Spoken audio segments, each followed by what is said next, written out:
অসীম দত্ত আগে ছিল একজন নেতা, তো উনি নেতা হয়ে আমাদেরকে এইভাবে ঠকাচ্ছে। কিসের নেতা?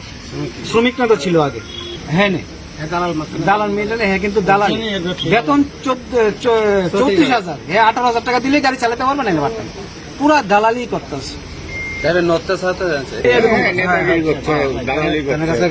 আমার ডিএসপি আপনি আছে, মন্ত্রী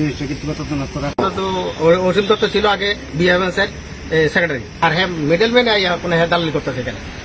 কিরকম শ্রমিকের বেতন 34,000 টাকা, ড্রাইভারের বেতন, ট্রাকের ড্রাইভারের বিএমএস এর নাম ভাঙে এখানে এই করতেছে। 18,000 টাকা ফিক্সড ড্রাইভার নিয়ে দূরে দূরে ড্রাইভার নিয়ে আসছে, আর আমাদের পুরান যে ড্রাইভারগুলি আছে এদিকে নিব না নিয়ে ওই ড্রাইভার থেকে 20,000, 10,000, 15,000 করে টাকা নিতেছে প্রতি মাসে।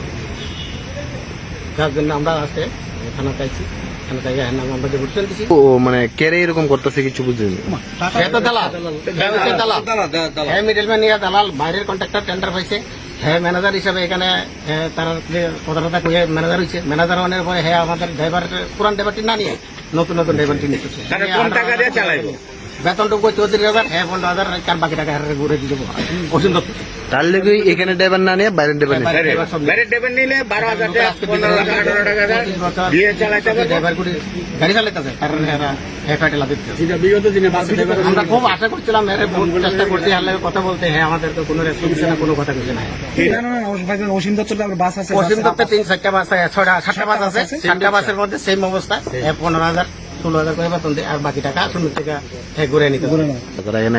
আমরা সব শ্রমিক, আমরা শ্রমিক গাড়ি ড্রাইভার সব করে দেবে। তাহলে কিচ্ছু করানো যেত না। তাহলে মন্ত্রী মিনিস্টার আছে, ইয়ে আছে, এসআই মেসাই মিলে আত্মীয় স্বজন আছে, এখানে এইসব দাব দেয়। 18,000 চাকরি করবি না করছি, বেতন কত দিতেন? টাকা চা গোপনে 20,000, হ্যাঁ ঢুকলে আমি 3 বছর 4 বছর চালাবে, তুমি 20,000 টাকা দিয়ে দেবে, সবাই মিলে দেয়। আমি তো জানি না, এমন করে টাকা দেওয়ার দাবি করছে। টাকা দিয়ে দেওয়া হবে, ড্রাইভার ঢুকলে টাকা 20 কিলো, 20 কিলো, 30 কিলো, এমন করে চল। আপনার নাম? আমার নাম পরিমাণ সরকার।